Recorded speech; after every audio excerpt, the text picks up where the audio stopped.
This is episode 68 of the Cafe Racer podcast. I'm Steven. And I'm Crash.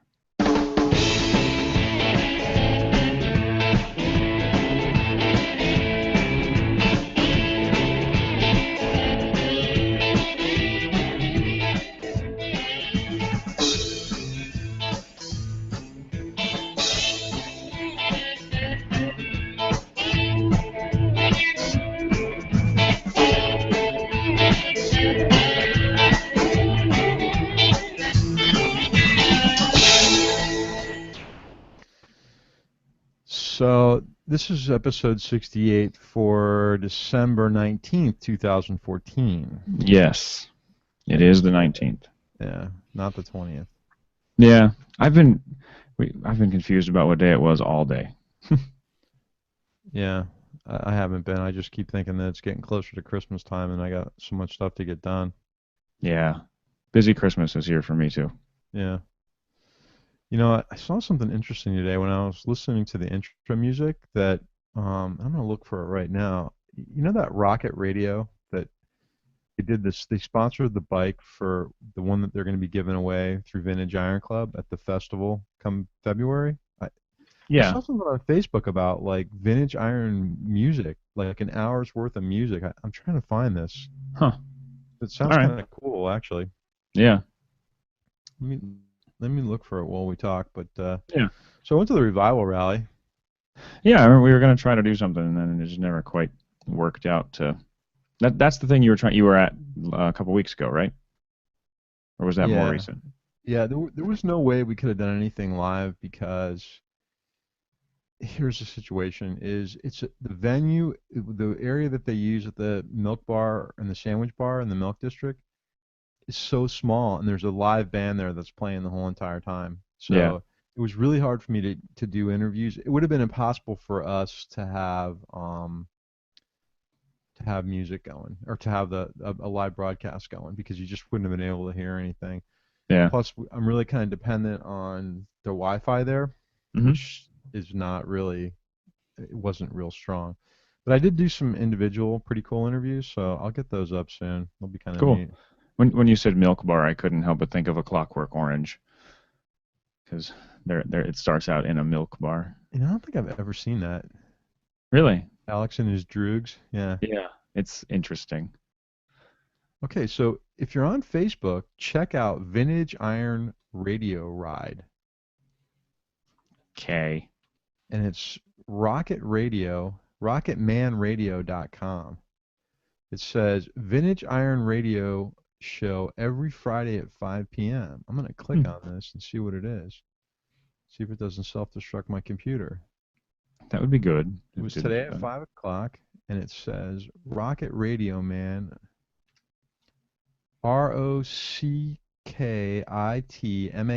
RocketManRadio, rocketradioman.com. And Hmm. apparently they've got, so I'm wondering if this, I'm checking it out here and seeing it. This might be an internet radio station. But I just saw this today.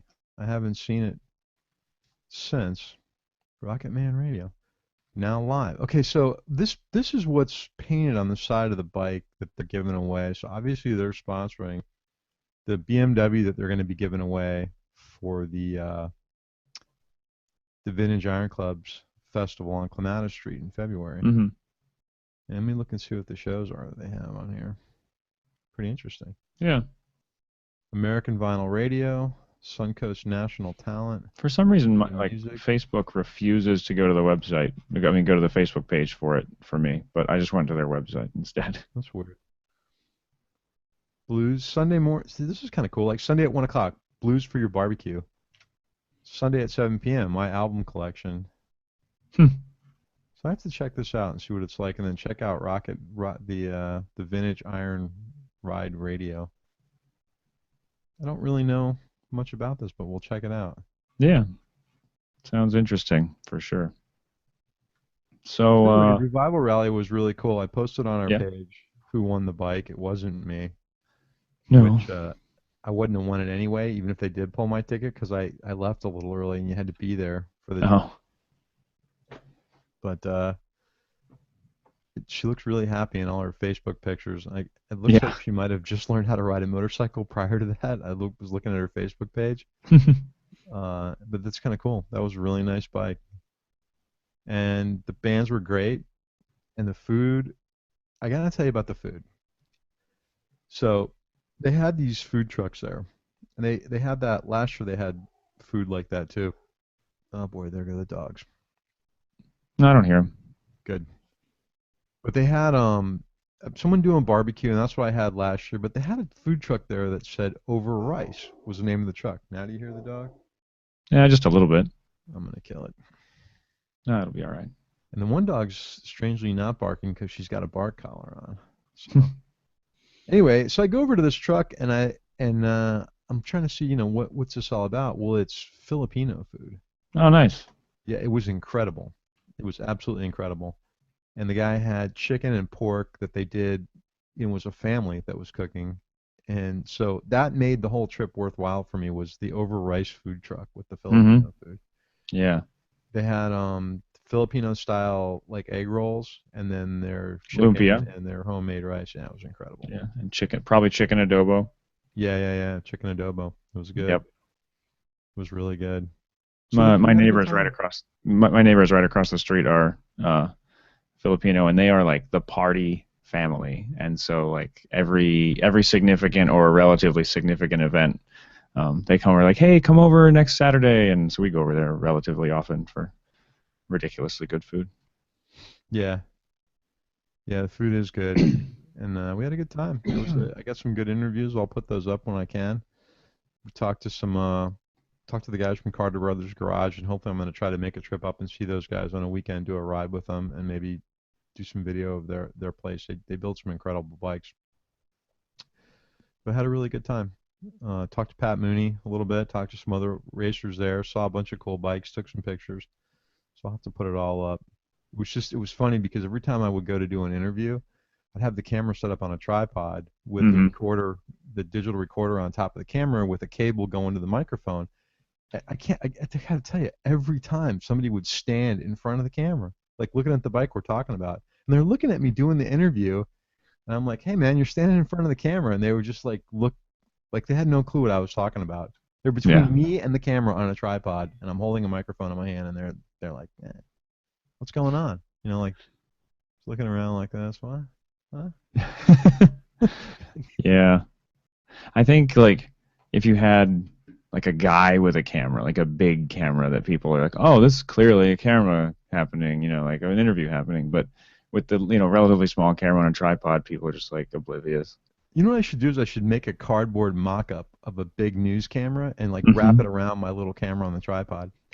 That would So be funny. it's like 8 feet long, on the tripod, and I'll put in big letters on the side, camera. You think that will work? Maybe people just bump it and knock it over. That or the only other thing I was thinking about doing is getting some Fireline, like crime scene tape, and running it from the tripod, and like tying it around my neck, from my neck to the tripod, and then Yeah, yeah, and maybe they won't walk in front of the tripod, but I don't know. some cones and like string it from cone to cone Yeah, around you. I don't really care. I had a good time. It was fun. Yeah, it's fun.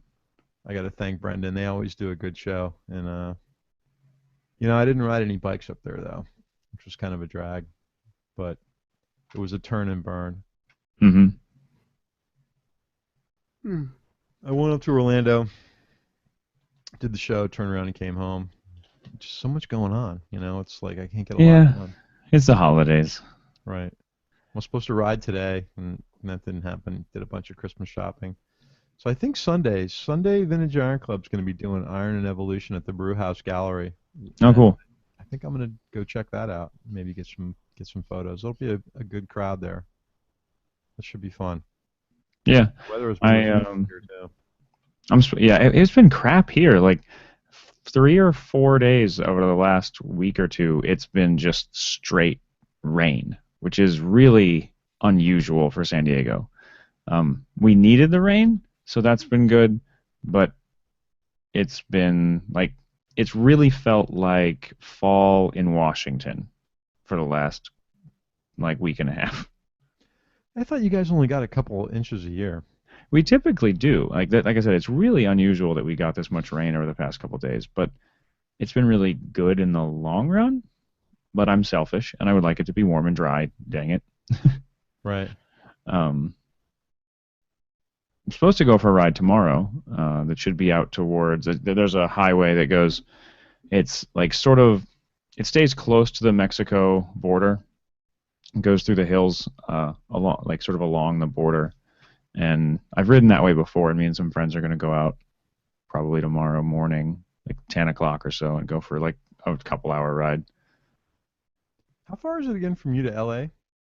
Um, to like the begin, because LA is so big. To get to like my side of LA, like the near side, it's about an hour and a half, and then to get to like where like Long Beach or something like that, closer to 2, and if traffic's bad, obviously more. Yeah. Have you And ever to been get to to the the Rock store? no, yeah, it's just everybody goes in the morning like real early. So like even Christy and I have talked about like me riding up there and then going. Just timing wise, I think what I'd have to do is like ride up there the night before and crash at somebody's place, and then like get up in the morning and ride with her. Right. Right. It'd be like me riding to Orlando. It's the same thing. Yeah, So I've been wanting to go up there and do some rides with those guys, and it's just forget Thursday night. That's not going to happen. So it's going to have to be a weekend. But it's the same thing. I got to leave early in the morning. yeah.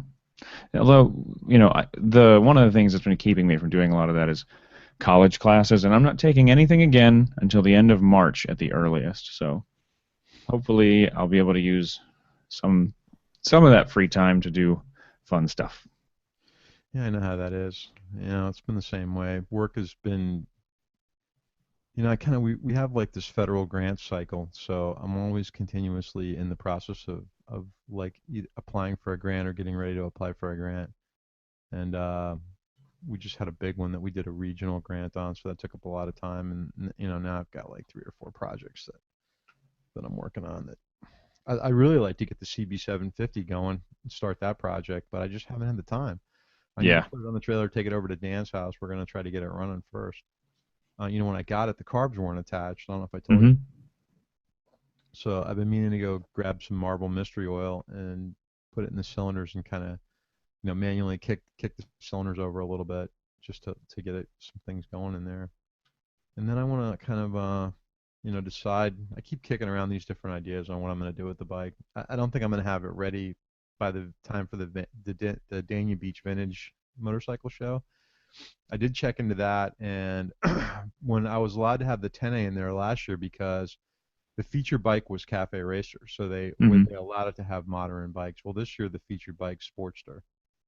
So for the bike to be eligible to be in the show, if it's not a Sportster, I could have sworn she said 35 years of age, but I think it's 25.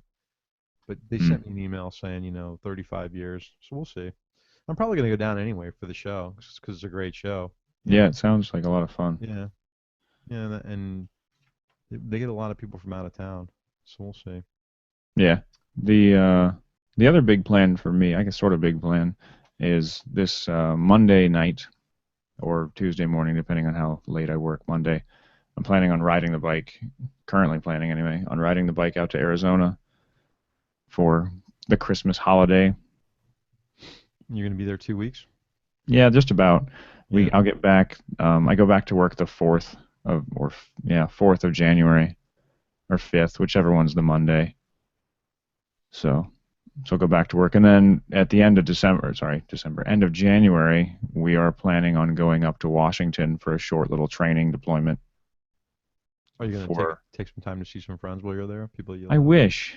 We're going up to Joint Base Lewis McChord, I think, not Whidbey Island or Eastern Washington, which is where my friends are. Mm-hmm. So we'll be about 2.5 hours from anyone that I know. Right. So probably not any close enough for anybody to come like meet me, or for me to meet anybody halfway. That's kind But of I'll neat. see. You going to fly? Are you flying up for that or? Yeah, well, what we'll probably do is we'll either take a military or a commercial flight up to Tacoma, Mm-hmm. and then have our little deployment up there, and the aircraft will fly separately, obviously. You know what I was kind of thinking too, not to change the subject, but No, go ahead. we the last thing we published for the show was the interview with Rick Hmm. Grassadonia from Senna, and Which I actually listened to. It's the first time in forever that I've listened to an episode of the show because usually I'm on them right. and I don't listen to those. Yeah, and I didn't really kind of mean it to be replacing one of our regular recorded shows. Just I'm glad we had something during that time period when everything yeah, kind of fell apart. yeah. There's a lot. There's been a lot. We apologize. There's just been a lot going on for both of us, but it was really fun talking to Rick. It was a good interview, and Yeah. so we're both going to be testing out some gear, Yes. the Senna 20S's.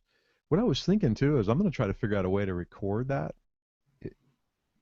that audio from there. Hmm. And maybe we'll do like a segment of the show, not a whole show, but a segment of the show while we're talking on those things. Yeah, sure. I know there's an app. I don't remember the name of it, but a a motorcycle magazine at some point not too terribly long ago did a review of different Bluetooth intercom systems, and there's an app that will record MP3s to uh, like Bluetooth if you just wanted to record like yourself testing it out so people could hear what you sounded like. Or I mean, we have Skype and Google Hangout. We can always just use that. Actually, So that's not a bad idea. We might. And so what I want to do kind of is, um, when we're doing the live Google Hangout, I'm not going to be able to integrate it in, but when we send it out to iTunes, maybe I'll add it into the show and see if people can figure out where it was. no, I'm sure you'll be able to tell. It'll just hopefully it'll instead of going from sounding pretty good to pretty terrible, I'm hoping it'll go from pretty good to really not that bad. Well, here's the thing: is you and I have both had conversations where I didn't realize you were on it and you didn't realize I was on it. I mean, I think we've Yeah, even talked while we were both on the bike riding. yeah, Didn't I think really so. know. So we'll see. I'm kind of interested to see how this is going to work compared to the SMH10 and its Yeah, capabilities. And I'm kind of excited to know that I'll finally have a second Bluetooth device so that I could if anyone ever actually gets on the back of my motorcycle again, I have a second Bluetooth thing. I'll tell you a funny story is when we were in North Carolina the last time and my wife didn't bring her bike and she was on the back of my bike.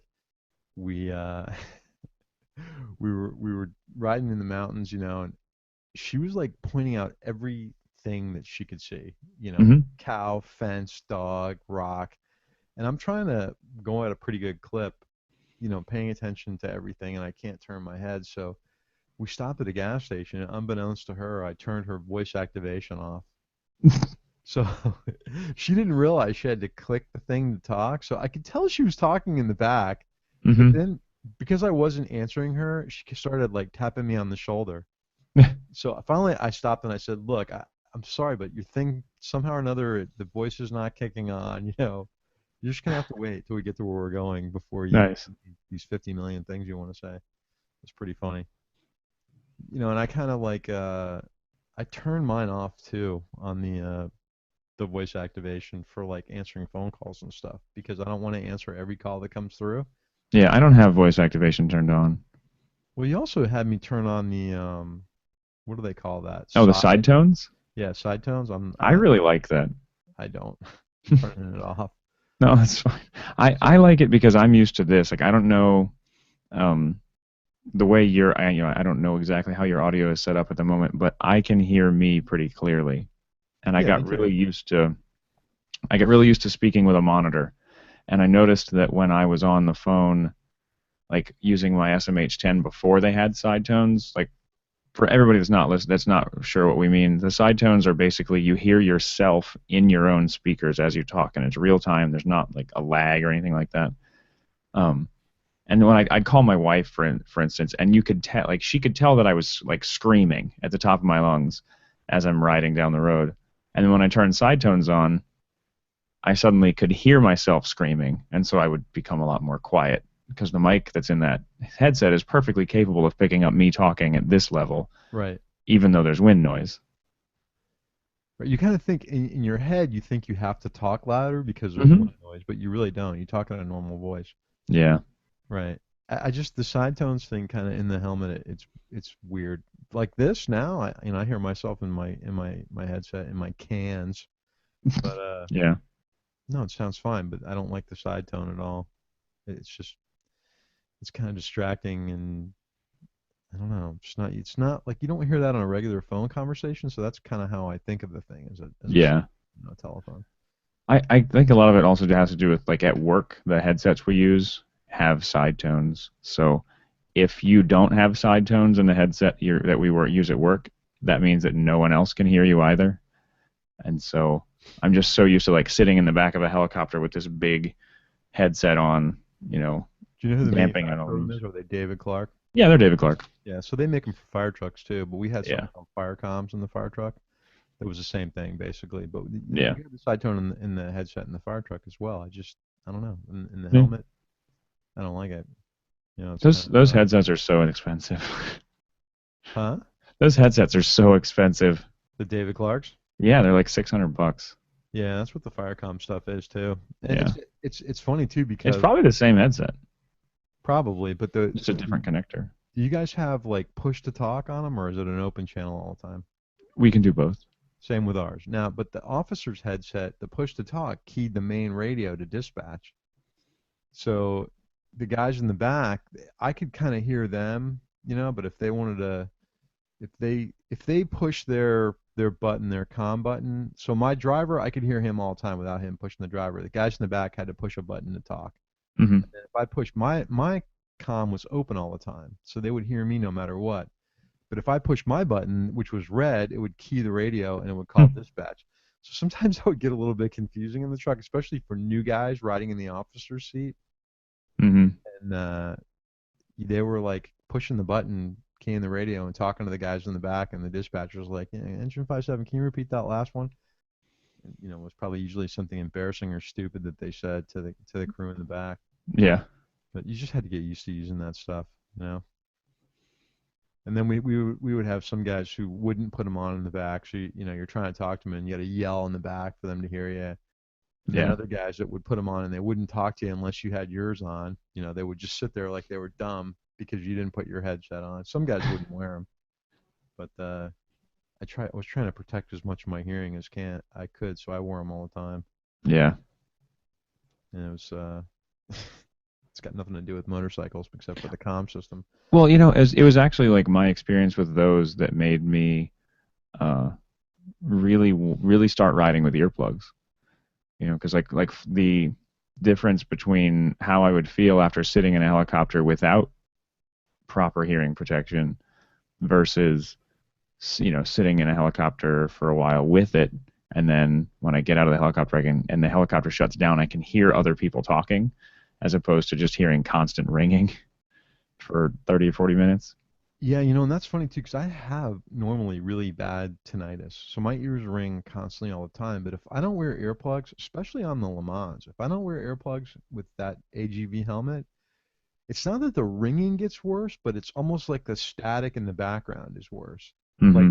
when you turn a gain up on the mic all the way and you hear that hissing noise, that's what I would get when I get off a bike if I don't wear earplugs. Hmm. And I've been like experimenting with different kinds of earplugs too. Yeah.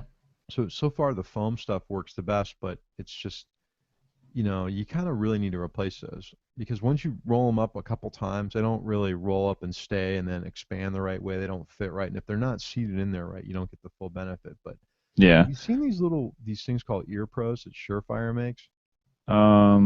They're like they have like the flanges, like the little It's rubber not the ones. flange one. It's more like the one that looks kind of like a harp or a bow, kind of. I'm looking it up now. You know what? I think I got a pair around here somewhere, but they're Okay, kind yeah, of I see them. yeah. So they Like fit they fit inside like the little like channels ridges of your around your ear. ear, Yeah. right? Right. I'm gonna try some of those and see how those work. I might actually try them Sunday because they're easy to get in. They're reusable. They actually have a filter that you can pull out so you can get a different level of noise. I'm gonna try them Hmm. both way and see. And Hmm. I kind of like. I was thinking we don't do a holiday gift guide. Maybe we'll do one next year, but little things like that, little tiny gifts like that for motorcyclists, I think are really appreciated. So Yeah. the guy doesn't have to go buy a package of disposable foam things every month to have something. And those ear pros, what are you looking at? Like 20 bucks on them? Yeah, depending on what you get. I mean, because it looks like you can get them with audio stuff built in Mhm. too. So it said like Surefire was saying like $15 to $300. So Yeah, the ones I have are the $15 ones. They're cheap ones. So that might be something to look into if you want to give somebody a last minute stocking stuffer that rides. But I kind of the more that I ride, the more I'm gonna be using earplugs. I Yeah. don't put them in usually when I'm listening to music on the comm, but that's one thing I want to try with the Ear Pros because they do have that filter, Hmm. so it may allow you to still hear the comm set. Yeah. For what I usually do if I'm not going to be riding with my like in-ear canal speakers, because I have those ones that they act as earplugs as well as having speakers in them. Mm-hmm. Um, I bought a box of how many is this? It's 200 of the little foamy earplugs. It was like 25 bucks on Amazon, That's and a lot so cheaper than buying them in yeah, packs at Home Depot or the pharmacy.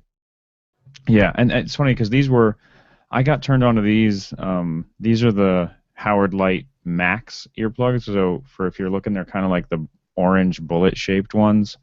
Like, but What's the they're decibel rating on those? 29? uh, I think it's 33. Let me find it. Yeah, 33. And that's a lot. Yeah. Yeah.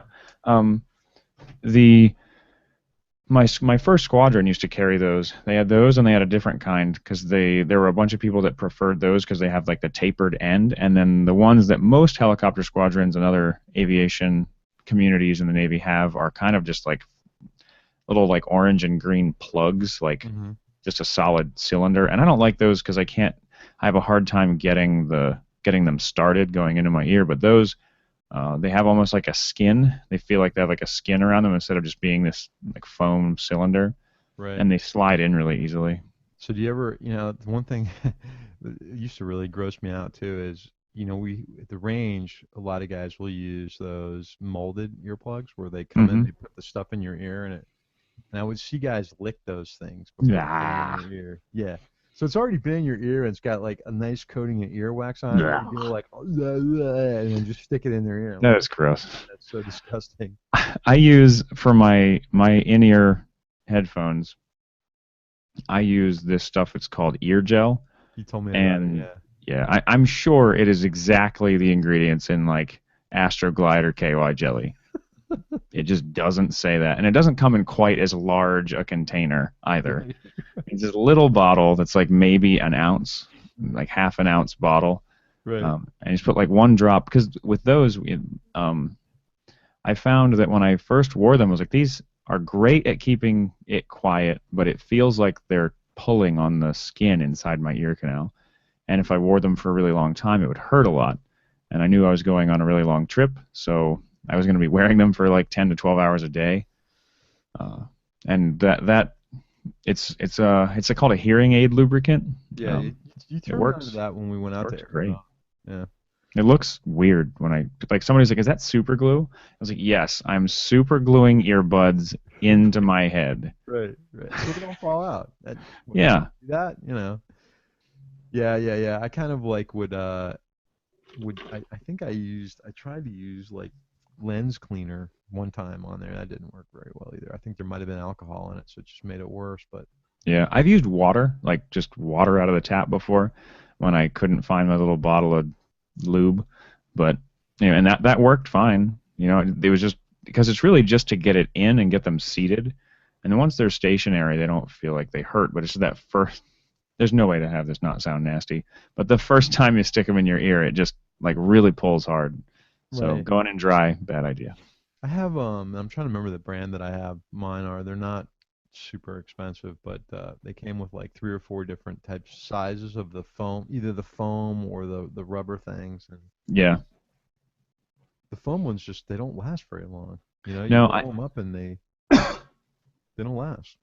I um I have the earplug speaker thingies, in ear canal speakers, whatever the heck. There's like 5 different names for them. The things that I use when I ride are from Westone. They're Westone UM1 uh, in-ear speakers, and I swear I paid a lot more money for them than they cost now, which is great for people now. I'm kind of bummed about it, How but much? Because I went online when you told me about that, and they had a bunch of different versions of it. And I can't remember the ones I have though. the ones that I have are like 125 bucks. Um, Trying to look. and something that they do now, so they've made some improvements since I bought mine. Uh, I'm not sure if the cable's detachable. Um, right now, like I know they have some that have a detachable cable, Hmm. but the so I thought I lost mine, and so I bought new ones on Amazon, and then I found my old ones and returned them. But when I bought the new ones, I noticed that they had put I'm trying to think of what the word is, like sort of like a slightly stiffer like tubing Hmm. around the cord so that when you put it in your ear, it forced it up around your ear because they're supposed to go out your ear and then the cord goes behind the back of your ear and then down your neck. Hmm. And mine, every time I do that, because the cables are twisted, they're intentionally twisted. Um, every time I would do that, it would untwist the left ear because of the nature of pulling it around. It just unwinds that twist. Hmm. So every now and then I have to pull the left ear out by itself and spin it around a bunch to kind of twist it back up. And these had that sort of like pre-stiffened extra little sheath around the cabling right where it went around your ear, so they hooked on their own. You didn't have to twist them around or do anything funny. And the ones with the detachable cables seem to be nice because I've caught the plug on stuff, and if it just pulled the cable off, I'm sure that would feel a lot better than yanking them out of your ear because that really hurts. What was the brand again? You had Whetstone. Weststone, like the West. West. Okay. Yeah. It's I'm a, gonna check them out. I can't remember the ones I have. They're not they're not Bose, and they're not one of the. Yeah, I can't remember. They have a bunch of different levels, they and they looked also. kind of like Etymotic yours That's what did. I do have. Etymonics. That's it. And it's the cheaper one. So listen, I was going through stuff from the AIM Expo, and I found something that I'm going to contact these people and check it out. But there's a company called Clamp Tight. Have you seen this thing? Sounds familiar. So I don't know if you can see that, but what is Oh yeah, I have seen that. yeah, that's kind of neat. It uses wire, like regular wire, to do hose clamp.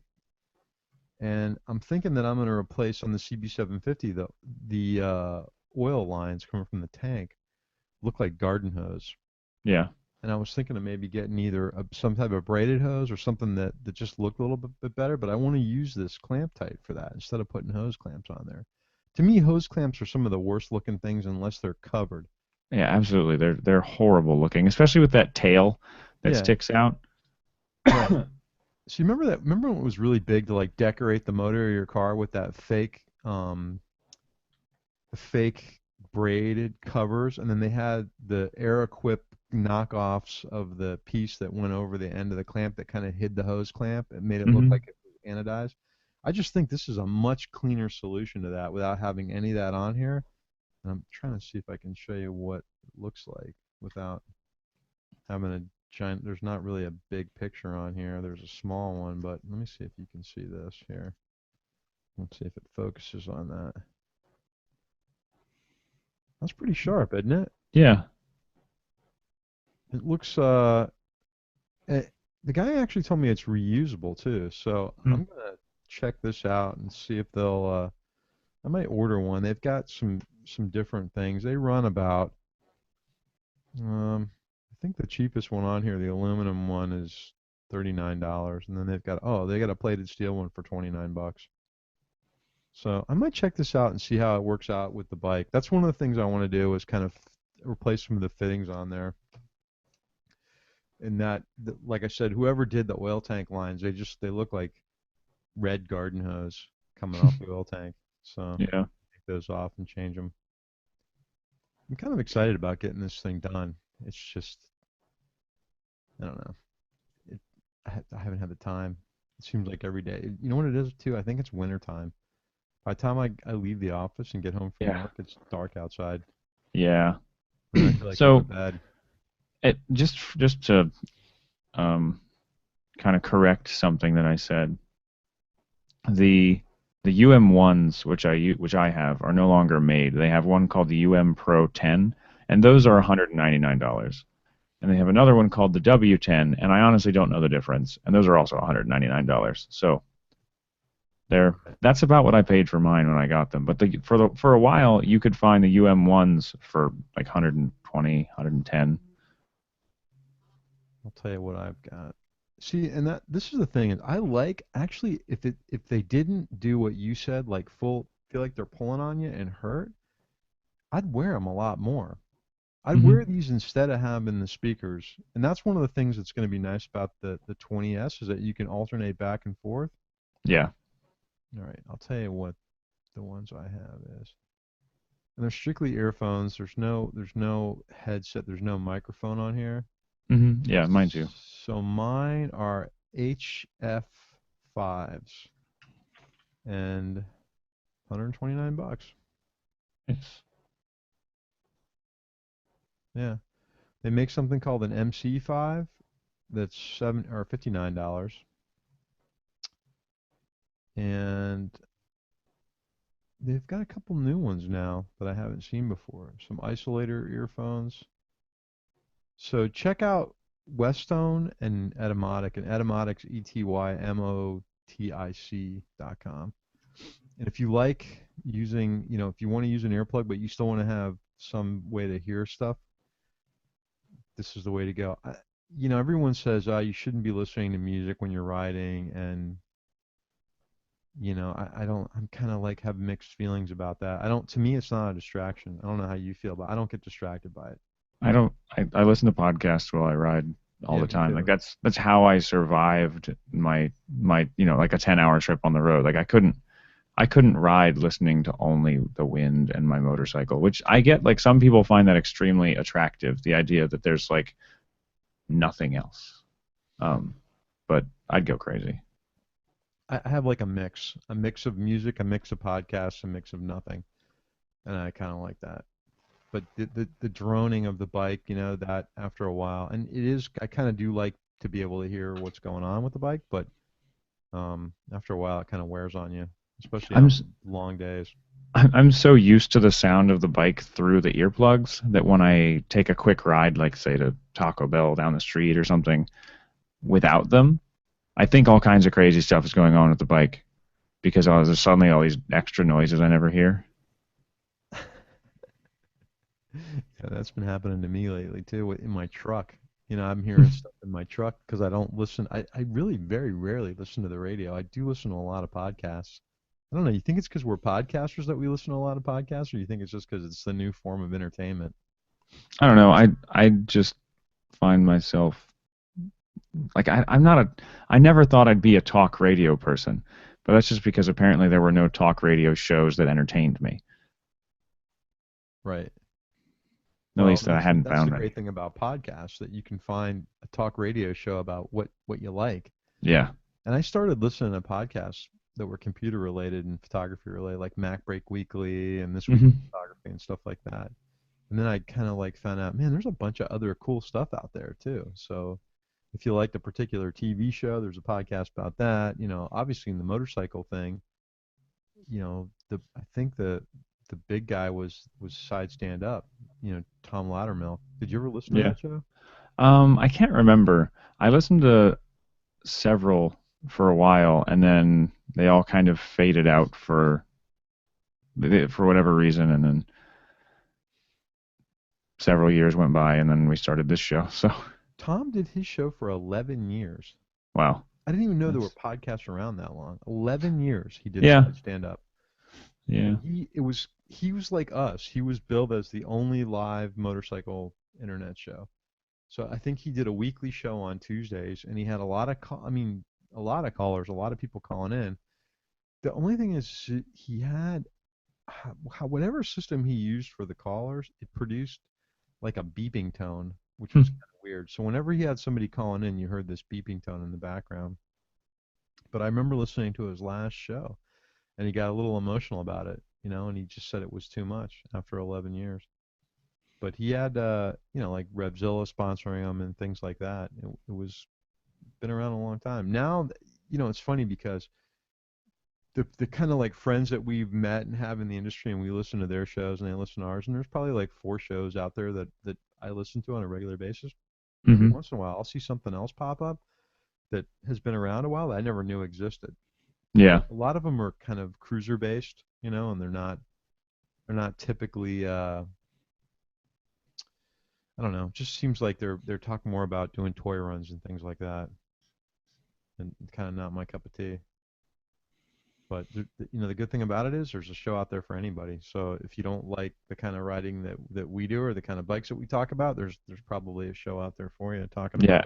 about Absolutely. One of my Harley since Davidson. we're on the since we're on the topic, one of my favorite podcasts to listen to when I know no one else is going to be able to listen, like is going to hear it, is the Cleveland Moto podcast. I have a 3-year-old, so I have to be careful Yeah, no, what gets said around him. But then, if I feel like I want to listen to some motorcycle stuff and my kid's going to be around, I'll usually listen to the pace. right, right, and that's the same way I am too. And I listen to Cleveland Moto on the way to work, which I've learned a ton of stuff about motorcycle mechanic work off of Hmm. there. Not to mention the fact about you know, buying vintage bikes too, and just some of the stuff that And tiki bars, just, yeah, I mean, tiki bars. so much knowledge about Porco Tiki Bar. I mean, they really just, it's like a part of the show. Like, Porco is another person on the show that just doesn't speak. It's pretty funny actually because I was thinking about what was that, a mind eraser or something, or a level 2 Oh, mind painkillers? painkiller, yeah, and I'm like, how come the places I go don't have these really cool drinks?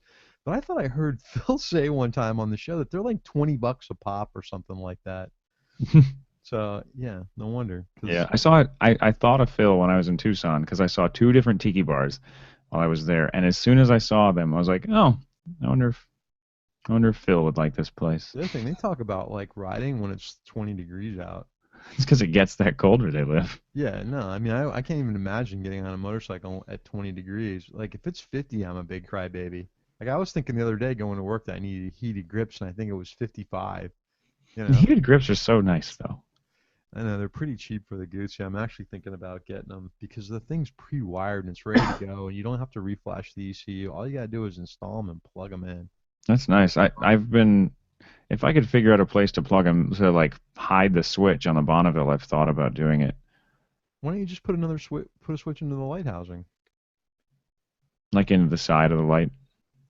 What about this? What about just putting an inline potentiometer like they make? Yeah, maybe. And then, well, you can't really do that. It's not like heated gear. It's got to kind of be mounted to the bike, and it would look goofy on the handlebar. Yeah. I don't know. I'll probably never. Aesthetic allows for things like extra switches. So Well, the other thing I was going to tell you is I thought there was a dash plate you could use yeah, that you could put those into for the there Bonneville. is. There's a lot of them come. So some of the better ones have more variable heat output than just low, high, and off. Mm-hmm. Um, and they'll have like a knob that you can turn. Mm-hmm. And those usually come with a mounting plate that mounts to like your clutch perch or something, and then the knob kind of sits off to the side of that. But again, it really harshes my mellow, man. Like it's supposed to be clean and nice looking and not all That's the cluttered nice with thing about the Gucci. The crap. switch for it is you can't see it. It's on the other side of the housing for the control, Nice. and it's spring loaded, so it cycles through 3 positions. Oh, High, medium, and low. And there's a pretty there's a fun. switch that's not installed on any of the American Bonnevilles or any of the American Triumph motorcycles. There's a plug in it, and it's for turning your headlight on and off because in some countries you're allowed to do that, and in the United States you're not. The headlight has to be on all the time. So they just don't install that at all. You can get the switch from like a UK dealer, and I think you might even be able to get the switch through a US dealer. And what I've thought about doing is installing that switch and then just running the wires to heated grips, but then you only have on and off, Hmm. which would kind of suck. Do you have a flash to pass on that? Yeah, Yeah, that's the something little with that I trigger. do too. Like, the Le Mans doesn't have one. That was a 2002. It just started to see those. Apparently they've been around for a long time in Europe, Hmm. but There's one on the there's one on the Stelvio, and this just brings me to another thing too. Is driving lights on the Stelvio took a dump again. They shorted out again. Is Those are this the same stock ones? yeah, they're stock, they're Hellas, and it's the worst design in the world. It's an open back housing that's got a rubber boot on it, Hmm. and the wires on the inside rub on the housing and short out. And I've tried pulling them out and covering them in some heavy, because like from the factory they come in this light covering that goes over it to keep it from doing that. Didn't work. So I tried a little bit heavier tubing. I tried to put like a clear fluid line over it, but it's not flexible enough to bend and get Mm. back to the housing. And they're H4 bulbs, halogens. They're really anemic. They're garbage. So when I was at AIM, I was looking at a bunch of different LED type lights. Yeah, I remember you doing the same thing at Overland Expo. Yeah, and I almost Baja Designs had a nice light there, and the guy was Mm. telling me about how they're modular. But I keep going back to Clearwater. It's just that the cost of those things is in some cases 10 times what some of these LED lights are looking, and in the case of Baja Design, at least 4 times the cost. Hmm. But the one thing I like about it, and I don't know if it'd be something I would do on my own, is they give you the complete wiring harness with Clearwater that has a that you can wire it into your horn or your flash to pass. So the Clearwaters are dimmable. And this is the one thing that I haven't seen on other lights in the kit. So for instance, I was on a website the other day and I was reading about some lights that they sell on there, and I'm looking, and it was a combination of a flood and a spot, which I Hmm. really liked. So you kind of lift the side of the road up, which is great for deer, and especially where I live, in some of the areas out by Lake Okeechobee, it's loaded with deer. And then it's got a far-reaching spot. Well, somebody had written in the comments saying, "Hey, these are really unusable if you just want to use them as to be seen because they blind other drivers." So the whole idea with the Clearwater is that typically they're on like a 30% setting, so they're usable as a driving light, and then you can up them to the full blinding sun power if you need to Hmm. pass somebody or if somebody's in your lane, and you can Or if have it's them really wired, dark. huh? Or if it's really Or if dark, it's really dark. Yeah. you can wire them into the flash to pass or into the horn switch, which is an option I really like, and Yeah. not something I typically would do, wiring it myself, but I don't know, I just can't justify $600 for Yeah, it's a some of lot of these money. lights. Yeah, it is. It is. When there's other options out there that, you know, maybe 100, and everyone's like, "Oh, get the Chinese stuff off of eBay, $30." And because Yeah, I don't trust. I mean, the first of all, like, okay, maybe you'll get the one set that works perfectly awesome, but what if you don't? right. What's the customer service going to be like? Well, there was a vendor at AIM that and I'm imagining that their stuff was probably made in China. Hmm. Because the price point on it was, between 50 and $60 for a two light setup. So, and I'd asked the question. I said, "So are what's the warranty like?" And I forgot what he said. And I said, "Are these modular?" So, and he goes, "What do you mean modular?" I said, "Well, if on on an off-road bike, if I happen to break a housing, can I take it apart and just replace the parts I need?" And he's like, "No." He goes, "At this price, just replace the whole light." So it's almost Hmm. like they're disposable. Yeah, that's what a lot of those like aftermarket HID kits you Right. can get because there's so many, from overseas like that. That my buddy, he for some reason he was like the guy that was like the HID evangelist at work, and he would, people would try him, and like he bought a new set for his car, and one didn't work, and I was like, "Well, you gonna return it?" He's like, "Yeah, it's such a long hassle process. I just buy a new one. It's not even worth dealing with." Yeah, I'm learning that lesson with the running boards on my truck that were guaranteed for life that are now rusting apart. Yeah, So I went to go enact the guaranteed for life, and they're like, "Yeah, ship them back. Ship the giant tube running boards back to the factory." right. Yeah, they were only $150. It's going to cost me that in shipping to send them back.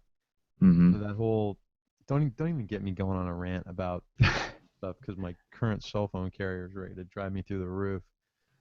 Anyway, yeah, it's just I'm gonna try to find another solution. And speaking of that, as far as HID is concerned, I do need to find a solution too for the Le Mans for the lighting on that because the wife mentioned to me that she was following me one night and she said it's really, really dark in the back with the tail light.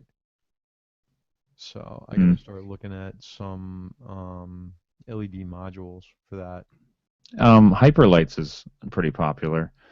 That fits into the 1157 socket. I was thinking of Hyperlights. They have basically they have a bunch of different ways that like mount on your license plate bracket or other like it's a completely um, Hyperlights is spelled hyperlites.com. That doesn't replace your brake and tail light though. That's auxiliary additional lighting, right? Yeah, and so like you'd have your existing brake and tail light plus those, and they have Oh, I know ones that what these are. the ones Okay. that do run, brake, and turn. Right. A lot of the guys from the MSTA run these things. I see Hmm. them. I see they'll like. I'm pretty sure Jim's got them on his bike, in like on the sides and on the across the top. Hmm. But I also wanted something to replace the tail light too, Yeah. just so that it's brighter. Have you ever tried the LED modules that plug into 1157?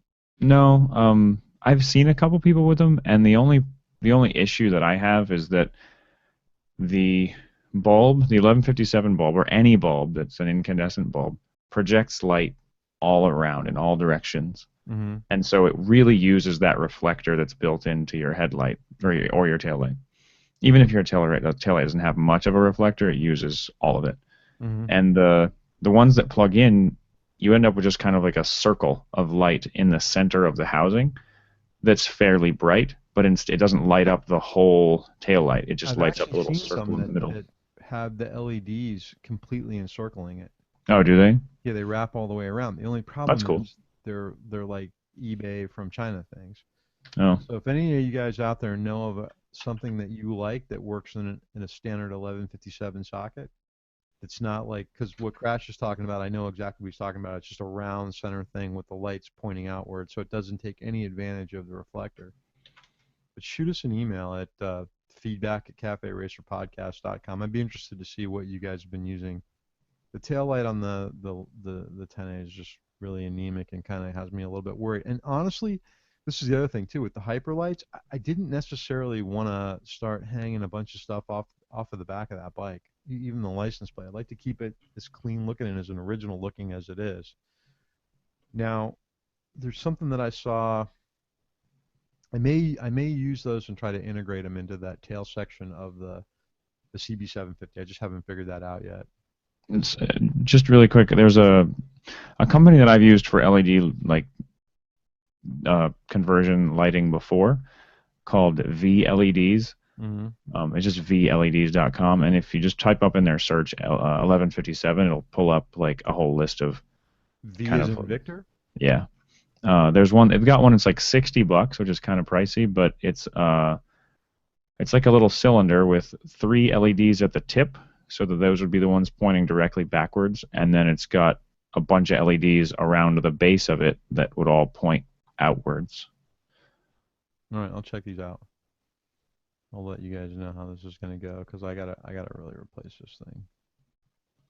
And they probably have other ones that are shaped slightly differently depending on how your housing, like what kind of room you have in your housing. There's plenty of room in there. It's just a matter of getting some more light out, and then if they had something that replaced the ones in the turn signals, I'd do those as well too. Hmm. They're like stock turn signals, the standard ones.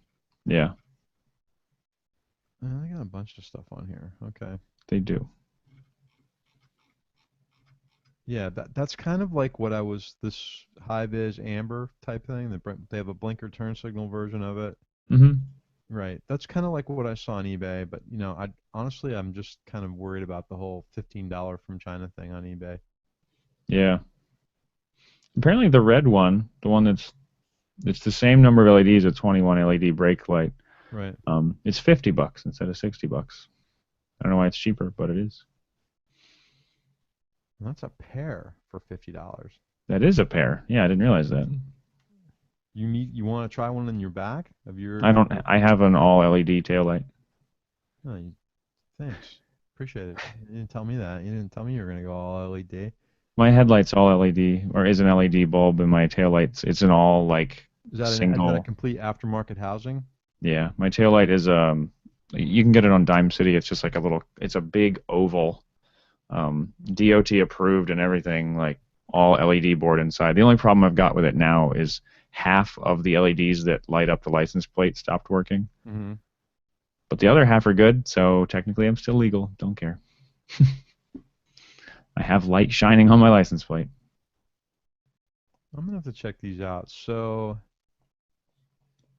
they've got a luminous output of 170, Yeah. and this says there's an amber and a red. Now I'm gonna try one of these. I'll let you guys know how it works out. This looks like it's made really well too. So this is like I was talking about. This surrounds the barrel. All right, I gotta check this out. See how much brighter it gets. And then I'm gonna do something for the front too, for the headlight. I just don't know what yet. What are you running in yours, in your headlight?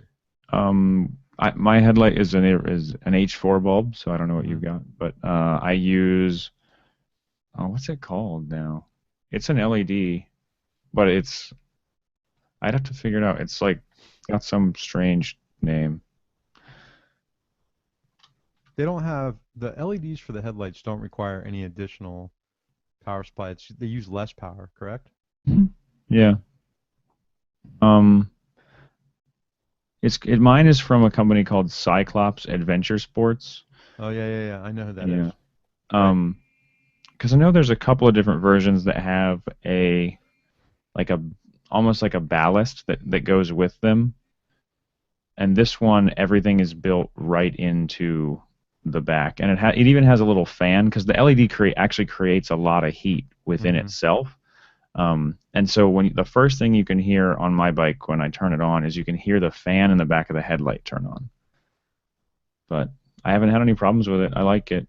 I wonder how that's going to affect the tail light. I didn't know that. I did know that because I've had LED Surefire lights that were hot. I'm wondering if that's going to have an effect on the tail light being in the housing. You don't think it'll melt the housing, do you? Oh no, the the 1157 thing should be fine. Okay. It shouldn't get too hot. It's just the ridiculously high output for the headlight creates a fair amount of heat in the actual like LED board itself. It's not enough to like melt my plastic reflector. It's just enough to like if there wasn't a fan kind of cooling off the back of the LED board that it would just burn itself up. So, I'm just going to mention too, we got a couple letters, but I think I'm going to save them for the next show Okay. because there's a couple that I want to go back that we had that were a little older. I want to find and just make sure everybody gets read. And we got some nice reviews on iTunes. I wanted to thank the guys for writing those too as well. Just to make sure, I don't know if you got the email or not, and now I've got to dig it up. It was about asking for advice making a decision related to a Moto Guzzi. I might not have Let's forwarded it talk to you. about that if it is. You want to, let me find it real quick. Tell me who has sent it and I'll look for As it. soon as I find it. Um, it's from, I think it came to Cafe Racer Podcast at gmail.com, so you wouldn't have gotten it. Did you send it to me by any chance? No, You want to forward I it to me real forgot. quick? I'll take a read and then I'll say what I think. Yeah, I Actually, mean, I can just read it out loud if you want. yeah, that's fine. Perfect. So this is from Patrick. It says, "Greetings from Montreal.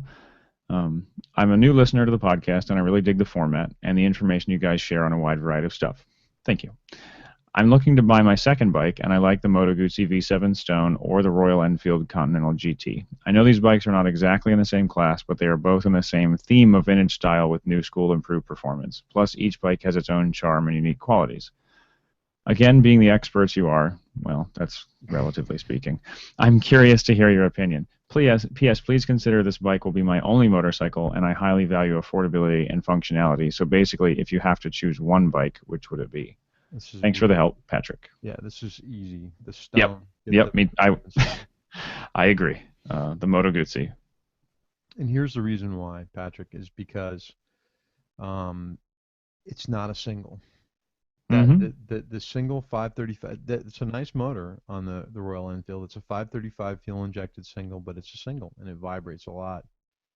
and the bike's physically smaller. I've ridden both the bikes, and I like the V7 a lot better. Um, Also, too, from a practicality standpoint, the Continental GT is a cool bike for Sunday, to go for a ride and then go to like your vintage bike night thing or your cafe racer meetup thing.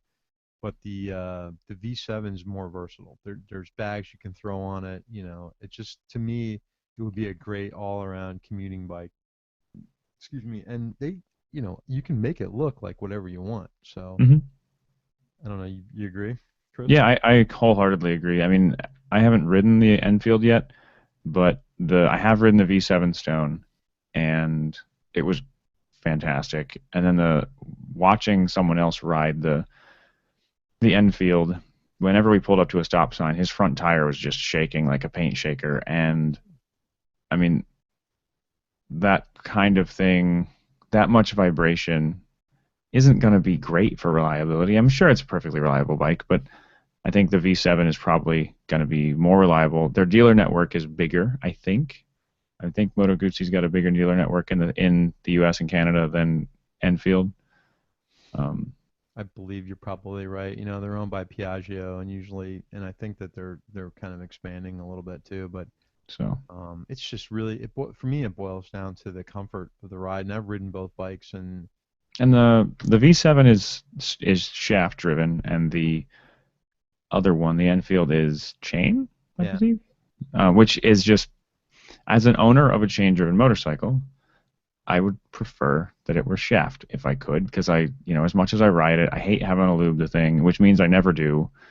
Um, I mean, I do every now and then, but it's not as often as I should. hey, and Patrick, we're not experts either. I got to tell you, we're just That's guys true. like you that like to ride motorcycles and have decided to spend the time and money to stick our voice out there a little bit. But I got to tell you, it's an unqualified opinion, other than the fact that I'm just telling you what I like. And if you have the opportunity to test ride them, test ride them. If you can go to, I don't know, where did he say it was in Montreal? Hmm. So if they have the equivalent or the International Motorcycle Show there, and there is bikes you can ride, test ride it. But I'm going to tell you right now, the the the V7 motor is the torque on those types of V twin motors is a little quirky. It's like riding you know, the opposed twin on a BMW. So Hmm. there's some torque movement when you give it gas, but that's part of the character of the bike, and it's certainly not makes it unpleasurable. It's fun to ride. When you put a pipe on those bikes, they sound great. I think they're now the V7s are at like 50 horsepower, right? It sounds about right. Yeah, and I know the Royal Enfield's not anywhere close to that. The Royal Enfield's it's a cool bike. I mean, I wanted one, but if now you're talking about this is the only bike you're going to have, and it's going to be your commuter, and you're talking about the value for the dollar, spend a little bit more money and get the V7. Yeah, I feel the same way. If you can only buy one. Yeah, 2-year unlimited mileage warranty on it. So, and this is the other thing too. They're easy to service. So Hmm. once your warranty's over, everything's easy to get to.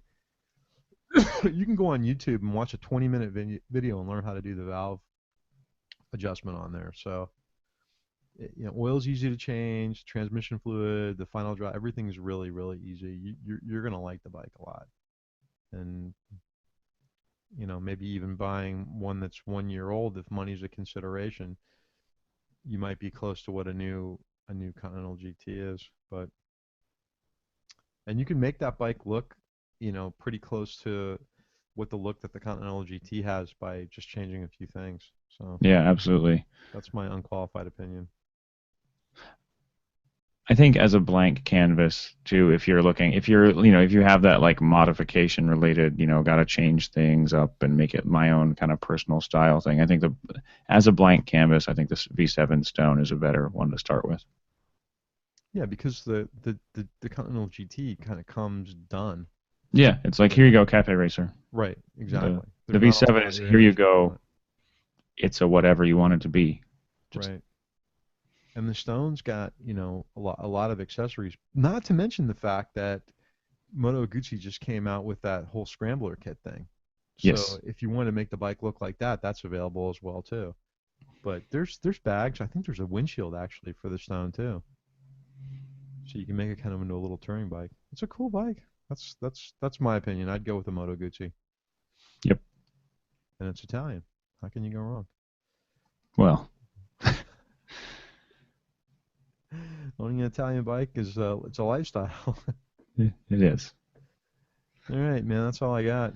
Yeah, I think I'm about tapped out for today. It was it's always interesting when we come into a show like this going, I'm not really sure what we're going to say. And then we always find plenty of stuff to talk about, like, Yeah, well, fire department communication systems and right, earplugs.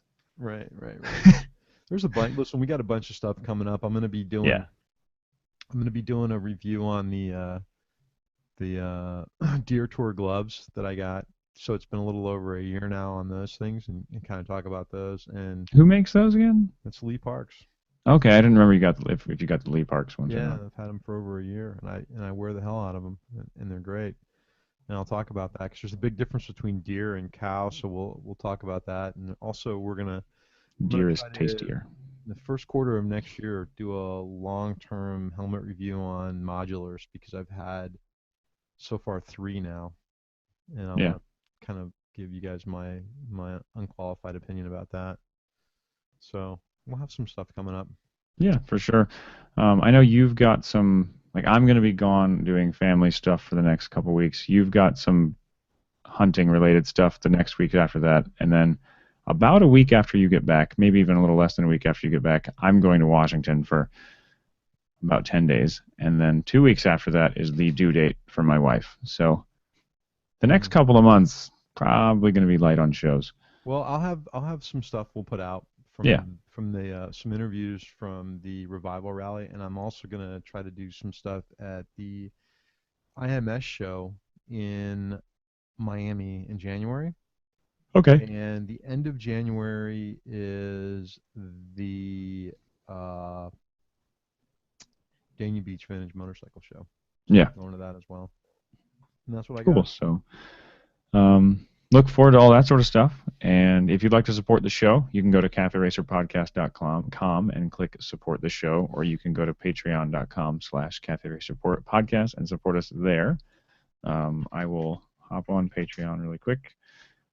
And Also, currently check we have 6 supporters, and I'd like to thank Amira, David, Chris, James, Travis, and Rob, all of you who are supporting the show. I have met one of you, 2 of you, maybe two of you, so that's cool. I know Amira, and she's the coolest person in the world. So Yeah, I mean, Amira was on the show not that long ago. She's really yeah, cool. we'll have her back on again too. This time she'll actually have her face on there. She was afraid for some reason that it was. Whose face did she have on last time? I'm confused. She just was on. I know. Yeah, She didn't turn her camera on. no, not until after the show. Yeah. But anyway, what I was going to say too is please, if you like us, leave us a review on iTunes. That always helps us a lot too. Absolutely. And The Facebook page is facebook.com/CafeRacerPodcast. Twitter is @CafeRacerPod. Instagram is CafeRacerPodcast. we're just all over the internet, aren't we? We are. Yeah. And sometimes I actually take pictures and post them on Instagram. Hey, if you're When gonna I do ride Sunday, motorcycles. take some pictures. I should do that. Okay. It's tomorrow, not Sunday. It's tomorrow. I'm sorry. No, Tomorrow. Well, yeah, you thought tomorrow was Sunday. For a I while. did think tomorrow was Sunday, like all day today. So, yeah, the other thing too, I meant to tell you, and I went to. I'll just say this real quick. I went to this vintage, like hipster kind of cool barber shop. So you see this like extra long hair I got going here. Yeah. Actually gave me some gel wax and showed me how to use a comb, and I had this style going. So it was pretty funny. It was like I didn't do anything with the hair today, but yeah. this is, for those of you that are watching on video, this is the longest hair I've had in like 10 years. Is that regulation or not? Still barely, yes. Yeah. The plan, because so in the Navy we're allowed, and now I'm getting it to look ridiculous, but in the Navy we're allowed no more than 2 inches in bulk when it's, styled the way you want to style it, and no longer than 4 inches in overall length. And I'm not really even close to that yet. I'm at like 3. My hair grows slow, so I've got a while. That like comes around with a ruler, like, and sticks it like In your head? this and measures like If you start to look close, yes, someone will do that. Wow. It all depends on who's around. Like some people I work with don't care. I don't really care as long as your hair doesn't look ridiculous. Right. But the there are a few people at work that if they see you and your hair is starting to look out of regulation, then they'll bust out the ruler and be like, let's take a look at that. It's the price we pay, I guess. Yeah, I guess. It's not one of the freedoms as defined in the Constitution, so I'm not really entitled to having whatever hairstyle I want. The government can restrict it however they want to. You're government property, buddy. Yeah. Yeah. All right, that's all I got. All right, cool. So get out there and ride, everybody. See you guys.